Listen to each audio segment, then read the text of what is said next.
el sector ecológico debería tener una discriminación positiva en todo lo que sean políticas públicas relacionadas también con ayudas, compra pública, etc.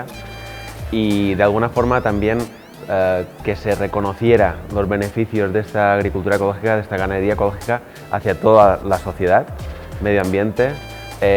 como por ejemplo que se pudieran pagar los servicios ecosistémicos que prestan las explotaciones agrarias ecológicas, incluso reconocer, reduciendo los impuestos que tienen estas empresas, porque al final son empresas, a fin de que pudieran competir mucho mejor en un mercado globalizado como es el nuestro,